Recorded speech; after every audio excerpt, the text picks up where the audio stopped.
So what we're getting ready to show you is what it looks like when there's soft concrete. You see all these places here? This is not caused from the chipping hammer.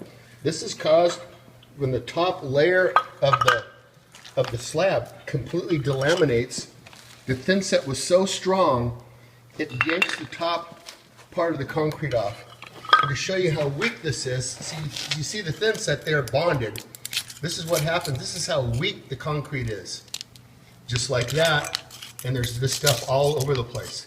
So this shows that the concrete was extremely overwatered when they poured this concrete. Most likely this was done in the summertime, and they ran into some hot weather, and the cement was starting to fire up, and they added 100 gallons of water to the cement and just ran it out like water.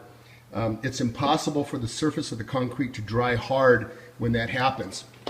And you can just see everywhere all the stuff going on. You can't see any chisel marks. Come over here, I'll show you this here. This is an area that we had to saw cut. This was an existing area, of course, that was already here. And you can see all the stuff here. And there's no chisel marks on the floor. This is just literally the top layer of the concrete being pulled from the surface. And it's all over this floor. So the fortunate thing is there's going to be travertine going back down, so they'll be able to just add more, thinset. Hi, this is Jack. I wanted to show some examples of what happens when concrete has been overwatered or lacks a sufficient amount of cement in order to make it really hard. And these are examples of pieces of tile that have been removed from the concrete floor. And if you'll notice, you don't see any chisel marks in any of these. What you're basically looking at is a piece of tile, and you can see it's right here, bonded with thinset, but the thinset was so well bonded to the tile and to the top layer of the concrete, and yet the top layer of the concrete was so soft and weak, it ripped the top layer of the concrete right from the floor. Here's another one right here. And you can see the red tile, a little bit of the white thinset, and then this is the complete top layer of the concrete that just pulled it right from the floor. Also, a lot of times we'll get crack membrane.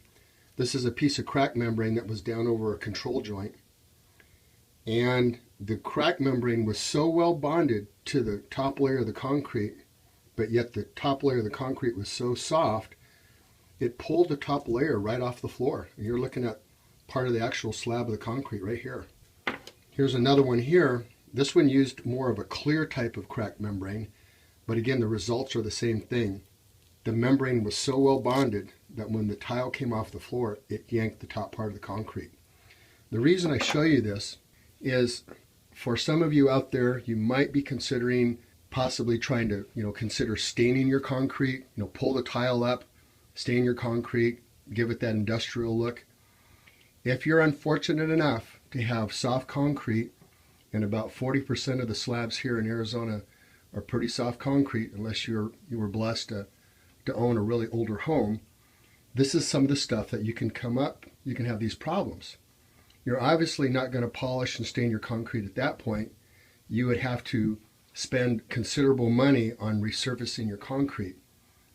So it is very expensive to resurface concrete in the event you discover that you have soft concrete. So it's probably best that you have a backup plan in the event that you're unfortunate enough to have this type of a situation when you pull up your old tile and you start destroying the top layer of your concrete. You may want to have a different type of a flooring in mind if you don't have the money to spend to resurface your concrete. Now, in the event that you had your hopes set on having wood flooring put in, the damaged concrete will have to be repaired and the subfloor will have to be flattened in advance before you put down a wood or a laminate floor, because you can't fix that stuff with piling up extra glue or using extra foam. The concrete will have to be repaired first. So you can get into a lot of floor preparation. Sometimes the floor preparation can cost 4 or 5 times what the actual installation of a wood floor would take. So it's best to go into a remodel job with an idea that you could have some major floor preparation involved. So it's my hope that after watching this video, you'll come away with a better idea of what could be expected, so you can double check your budget and make sure that it allows for this type of contingency should you have soft concrete and you experience severe damage to the topple area of your concrete.